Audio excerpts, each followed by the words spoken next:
I, F25, can't afford my disabled boyfriend, M24. My background, I am a 6th grade teacher, love it, but of course it doesn't pay much. I therefore currently have a roommate that I share an apartment with. Our apartment is pricey, we live in an expensive city, but together we do just fine. My boyfriend's background, at the age of 16 he foolishly was drinking and driving that ended with him in a wheelchair and vision problems. He has therefore never worked and is on disability. His disability isn't much and he therefore lives with his parents who financially support him. He uses his disability check for massages. They help with him being in a wheelchair, clothes, and entertainment. We met and started dating a little over a year ago. He has a fun personality and is a super kind person. I don't mind paying for all of our dates, we just can't afford to go out very often. The problem now is that he wants us to live together, and I can't afford it with him not being able to pay half the rent. I know that some people may think it doesn't matter if he can't contribute financially, but I just can't swing it. I tried explaining this to my boyfriend, but he just replied with, "I know girls want a guy who can support them."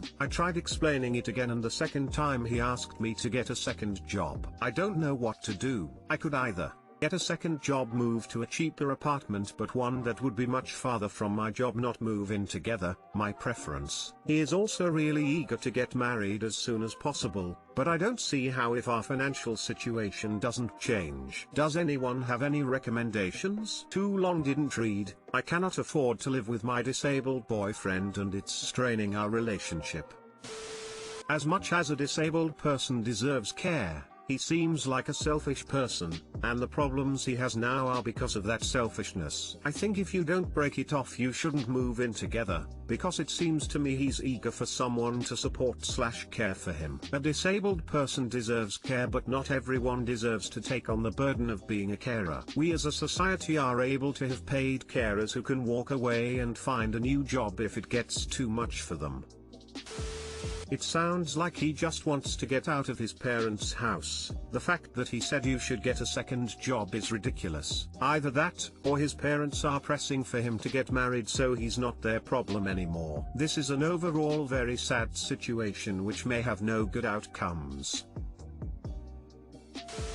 Okay, putting aside the question of caregiving for a moment, and it's a big one, I'm disabled and my husband is my carer. It's a power dynamic not everyone can handle. He is not being realistic. If he was 16 when he was injured, he is on SSI, that's the wildly insufficient social security insurance US citizens get for existing. There are massive legal restrictions on that, including not being able to have more than $2,000 a month. That includes joint accounts and assets. No house, no spouse with a traditional job, no savings, nothing. Does he even know that? I am guessing likely not, since his parents have been providing for him. If he marries, your salary automatically invalidates that and kicks him off Medicare. Marrying is not the move. Unless he expects you to completely support him, which if that's what works for both of you, then that's what works. Except you're not all in. You're not even to the point where you want to move in together. His assumptions are not cute and not grounded in reality. And you shouldn't be rushed into anything you're not ready for, disabled partner or abled. He really needs to be on top of his own finances. No, he can't save, thanks, America, for the enforced poverty, but he should at least be aware of what's coming and going. I'm not going to bag on the massages.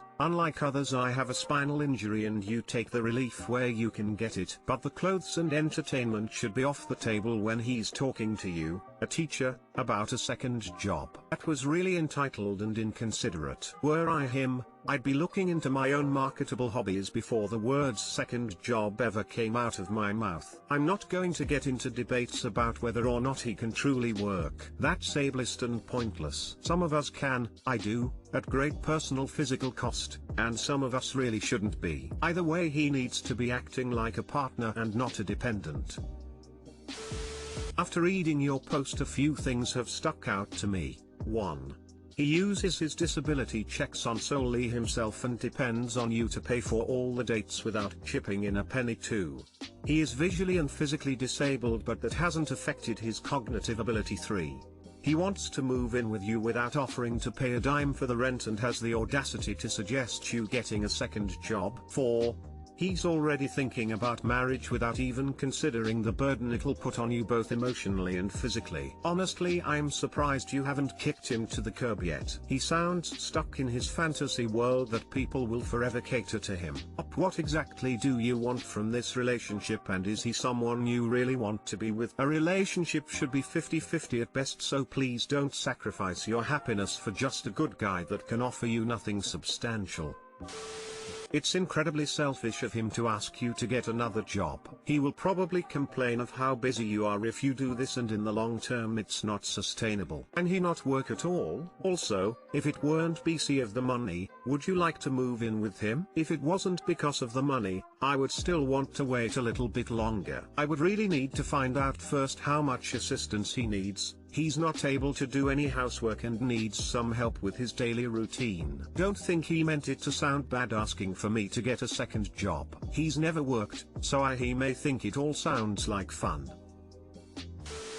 My husband, 40/M, and I, 38/F, are on different wavelengths about childcare. Together 15 years, married for 10. I'm so confused by this because I thought we had an agreement about things, but we seem to think about them differently and just got in an argument about it. Background: we have a 4-year-old daughter who goes to daycare 3 days a week. I work a full-time job, traditional hours. I used to work in an office, but since the pandemic I've been working from home. My husband has a part-time job that he does on MWF when our daughter is in daycare. The agreement was that he would be responsible for childcare on Tuesday and Thursday when she's not at daycare. His job can mostly be done in the times he chooses, but he also has weekly meetings, now over Zoom. Most of these meetings are on predictable days and times and don't overlap with his needing to watch our daughter, but there are the occasional exceptions to that. One such exception was this morning. Our calendars are linked, so at 8 AM I got a notification that he had a meeting at 8:30. He was still asleep, so I woke him up. I had no idea he had a meeting this morning and he didn't tell me. He just jumped out of bed,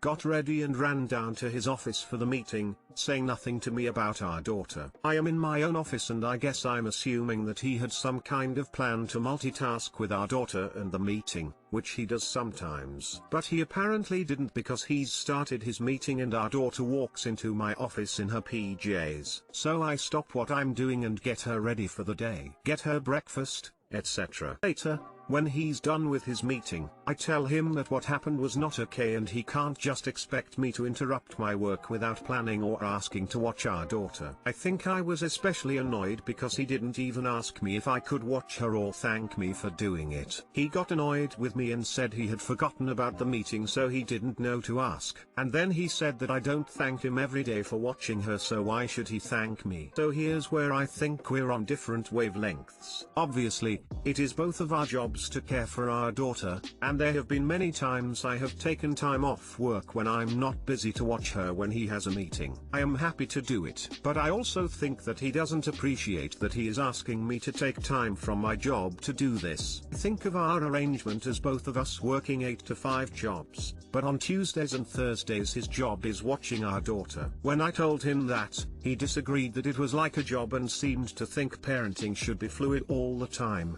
even if I'm supposed to be working. We both got frustrated, so we ended the conversation without coming to an understanding. I'm wondering if my thinking is off, or is his? There was a little more to our conversation, but I didn't want the post to get too long so I can answer questions in the comments. I'm not asking for a judgment about who is right, necessarily, but I would like advice on how to approach this conversation with him. Too long didn't read. Husband and I disagree on division of parenting and work. How can we resolve this?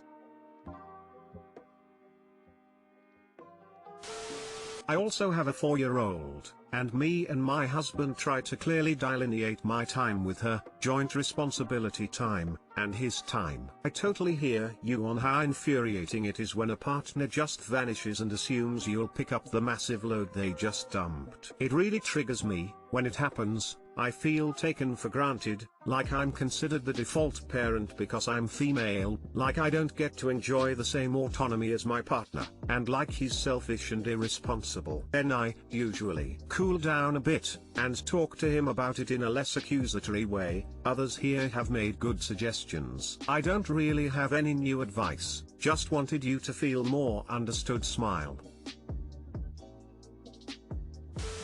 First, it sounds like you started the discussion in an unnecessarily confrontational way. This whole argument would have been avoided if you'd gone with, "Hey, next time can you ask me if I can watch her," instead of assuming I can. There, done. It sounds like this was an unusual circumstance, and it doesn't sound like it is part of a pattern, so no need to go into things with such aggressive phrasing. Softening your startup can work wonders. I actually think the differences in your views on childcare are not that important compared with knowing how to have disagreements and resolve them. You don't need to get him to agree with you as long as you can come up with a set of practical understandings and how to manage them. And you start by listening to each other, trying to understand each other's view, without arguing against it at first. The Gottman Institute has a lot of good info on marital communication and problem solving, both on their website and blog and in their books like 7 Principles for Making Marriage Work.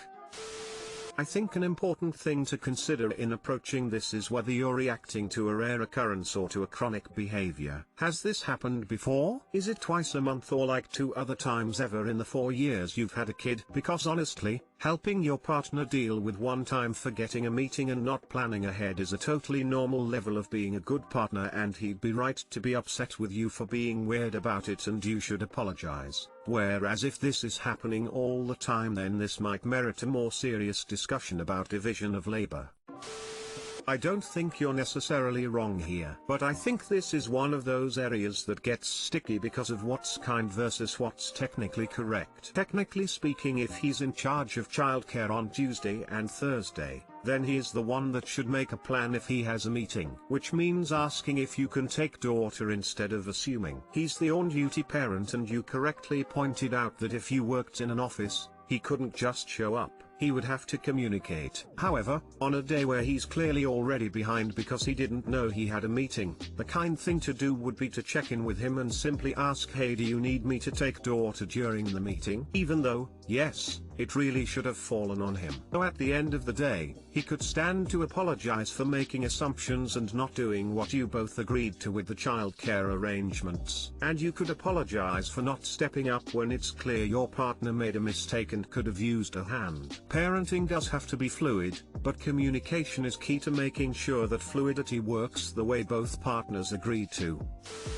You seem to be stuck on and overreacting to a slip of the mind that meant he had to rush to get ready for a meeting he forgot. Parenting does have to be a bit fluid. Young kids sometimes don't stick to their schedules, and there are times adult schedules change unexpectedly. Life isn't a perfectly scheduled routine. You all are supposed to be a team. You're supposed to support each other. It's both of your jobs to care for your daughter and to be present at work. So if an unexpected meeting comes up and you have some downtime, he's not asking you to take time from your job, he's asking for your support.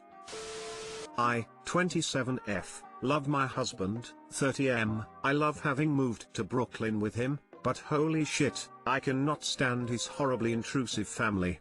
I like them, I just hate how much they are a part of my life. The idea of moving to NYC, to me, was terrible. I was a small town girl in Maine, always hated the idea of cities, but we moved here for my husband's job, and I am not gonna lie, I do love it. I also love my husband more than anything. I mean, we got along great back in Maine, but something about the city has made our marriage much stronger. Things are good overall. Very good. I mean, we've been married for 4 years, and the last 10 months we've spent in the city has been great, even with the pandemic. I never, ever thought I would be okay with such a small living space and the subway, but here I am. However, I kind of cannot stand his family. I mean, the thing is, I like them as people. They are all very fun, very audacious, very supportive and friendly, a blast to be around. But it's also too much. I don't know if this is a New York Jewish/Italian, he's both, but really both sides are similar,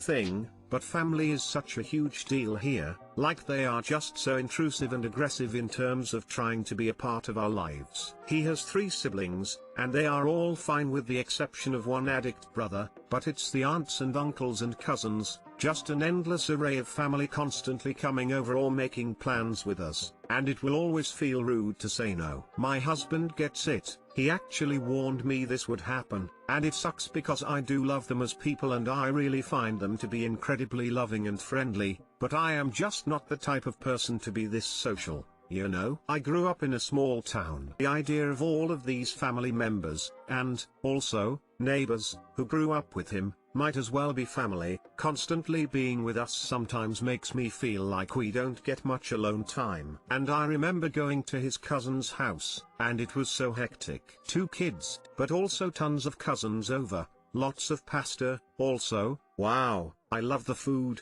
people coming in and out etc. I was never used to this growing up. It was just me and my parents, a very calm household. We never had this kind of extended family upbringing. It's upsetting, because I really do love them all and I feel like their culture is so appealing to me. It's also hilarious and charismatic and amazing, but I am just exhausted by it. It's a lot. I spend far more time socializing in general with people here, let alone with the family and neighbors connected to my husband. I am not an introvert, but I am also not used to this lifestyle they have. In Maine, I often spend entire weeks without socializing, and that was the norm. Here, forget about it, we run into neighbors or family or friends every week. And I am fine with running into people. But it's more the intrusions I am frustrated with. People seem to be fine with just coming over like it's no big deal. My husband understands, and both of us acknowledge it's incredibly difficult to say no to this stuff. Some part of me is like, hey, I'll just get used to it, they all have. Right? But my husband mentioned that I could just fake a headache at any time I want alone time, and they would totally understand, and we could say I get chronic headaches. That sounds appealing. But it's also lying. And I would kind of abuse it, I feel, which I don't want to do. Because I know myself, and if I have this type of crutch, I will overuse it even when I know I should be social. What should we do? This isn't the type of situation where we could be like, hey, we don't want you coming over as often, because these aren't those types of people who would take that nicely. Too long didn't read. I love my husband's extended family, but I feel they have been way too intrusive on my life ever since I moved to Brooklyn.